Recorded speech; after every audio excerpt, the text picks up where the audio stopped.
जय हिंद बच्चों। इस समय आप लोग महामना इंस्टीट्यूट के यूट्यूब चैनल से जुड़े हुए हैं और आज हम आपको गोलीय लेंसों से संबंधित परिभाषाएं यानी क्लास 10th हिंदी माध्यम फिजिक्स के पहले चैप्टर प्रकाश का परावर्तन एवं अपवर्तन से संबंधित जो गोलीय लेंस में उत्तल लेंस और अवतल लेंस दोनों आते हैं, इससे संबंधित परिभाषाएं हम आपको बताएंगे। लेकिन इसके पहले मैं आपको बता दूं कि अगर आप इस चैनल पे नए हैं तो चैनल को सब्सक्राइब कीजिए, बेल आइकन को प्रेस भी कीजिए। अगर किसी प्रकार की कोई दिक्कत समझ में आती है तो आप हमें कमेंट करके बताएं भी, और इस वीडियो को मैक्सिमम स्टूडेंट तक शेयर करें ताकि बच्चे इसको अच्छी तरह से समझ सकें, और आप वीडियो को लाइक ज़रूर करें। तो चलिए शुरू करते हैं। क्लास 10th हिंदी माध्यम फिजिक्स के अंतर्गत गोलीय लेंसों से संबंधित परिभाषाएं, और गोलीय लेंसों से संबंधित परिभाषाओं में सबसे पहले हम आपको वक्रता केंद्र की परिभाषा बताने जा रहे हैं। और जैसा कि आप जानते हैं, चाहे उत्तल लेंस हो या अवतल लेंस हो, इनका निर्माण दो ठोस गोलों से होता है। तो अगर हम उत्तल लेंस की बात करें तो ये एक ठोस गोला ये है और दूसरा ठोस गोला ये है। तो दोनों ठोस गोलों का जो एक दूसरे के ऊपर ओवरलैप भाग होता है उसको छोड़ देते हैं, और छोड़ करके जो शेष भाग होता है उस शेष भाग को हम मिटा देते हैं। तो इस प्रकार लेंस का निर्माण होता है। तो ये अगर किनारे वाले भाग को हम हटा देते हैं तो इस प्रकार हमें उत्तल लेंस का निर्माण होता है। और देखिए, आप जरा ध्यान से समझिए। तो एक गोलीय पृष्ठ ये है और दूसरा गोलीय पृष्ठ ये है। तो लेंस का निर्माण दो गोलीय पृष्ठों से होता है और गोलीय पृष्ठों का केंद्र होता है। तो इन गोलीय पृष्ठों का जो केंद्र होता है, यानी गोलीय लेंस का निर्माण जिन दो गोलों से हुआ होता है, उन गोलों के केंद्र को ही हम वक्रता केंद्र कहते हैं। लेकिन इस लेंस का निर्माण दो गोलों से हुआ होता है, इसलिए इसके वक्रता केंद्र भी दो होते हैं। तो एक वक्रता केंद्र इधर के तरफ लेफ्ट साइड में होता है और दूसरा वक्रता केंद्र राइट साइड में होता है। पहले वक्रता केंद्र को हम C1 वक्रता केंद्र है, ये सेंटर ऑफ कर्वेचर है। वक्रता केंद्र सेंटर ऑफ कर्वेचर। तो वक्रता केंद्र दो होते हैं। पहला वक्रता केंद्र C1 होता है, दूसरा वक्रता केंद्र C2 होता है। तो इसको आप याद रखे रहिएगा, वक्रता केंद्र की डिफिनीशन, कि गोलीय लेंसों का निर्माण दो ठोस गोलों से होता है और इन गोलों के केंद्र को ही हम वक्रता केंद्र कहते हैं। चूंकि लेंस का निर्माण दो गोलों से होता है, इसलिए वक्रता केंद्र भी दो होते हैं। पहले वक्रता केंद्र को हम C1 और दूसरे वक्रता केंद्र को हम C2 कहते हैं।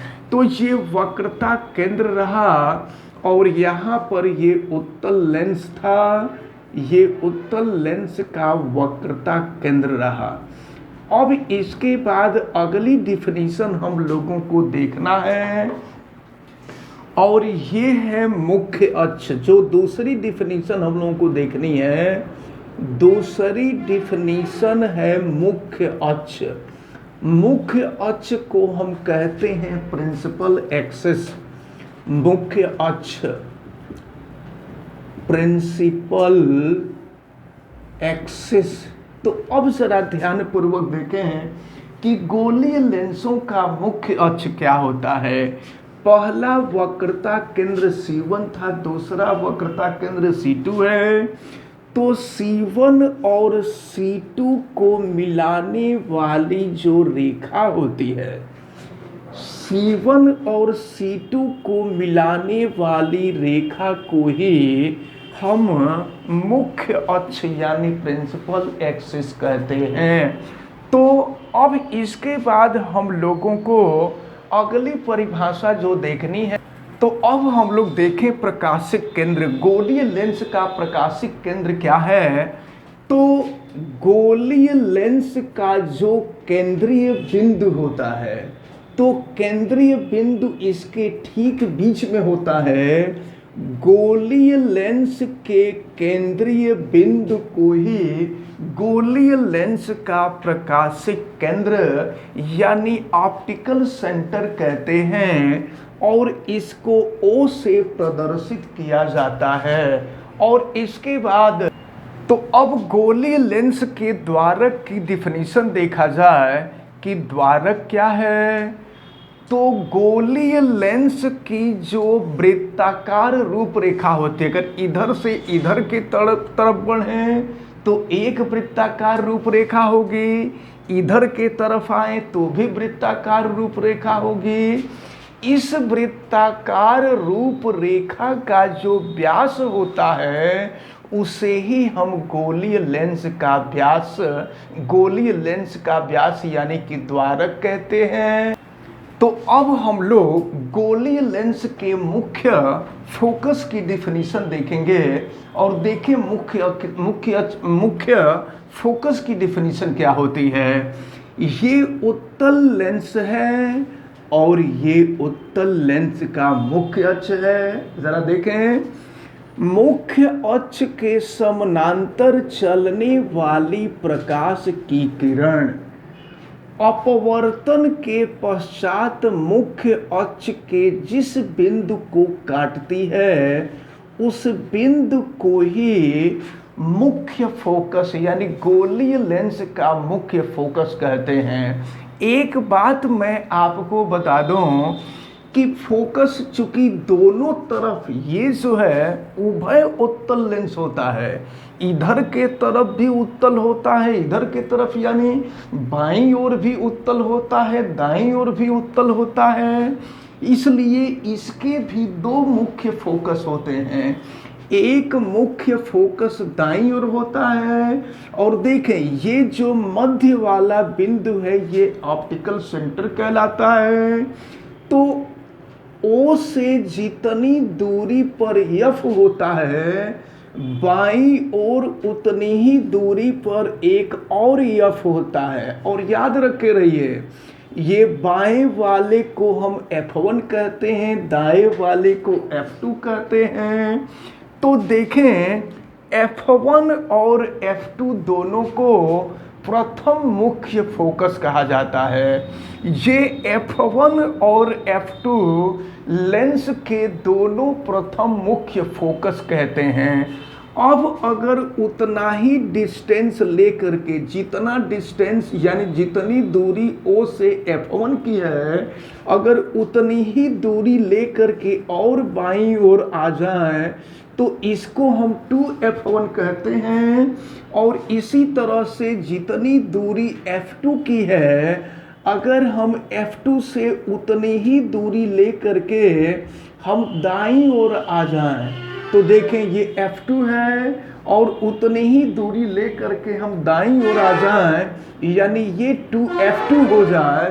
तो याद रखे रहिए 2F1 और 2F2 को द्वितीय मुख्य फोकस कहते हैं। तो ये आप ज़रूर याद रखे रहिएगा कि F1 और F2 प्रथम मुख्य फोकस है और 2F1 तथा 2F2 द्वितीय मुख्य फोकस है। और ये भी मैं बता दूं कि द्वितीय मुख्य फोकस हमेशा वक्रता केंद्र पर होता है, यानी 2F1 जो होगा वो C1 पर होगा और 2F2 जो होगा ये C2 पर होगा। तो ये रहा प्रथम मुख्य फोकस और द्वितीय मुख्य फोकस की परिभाषाएं।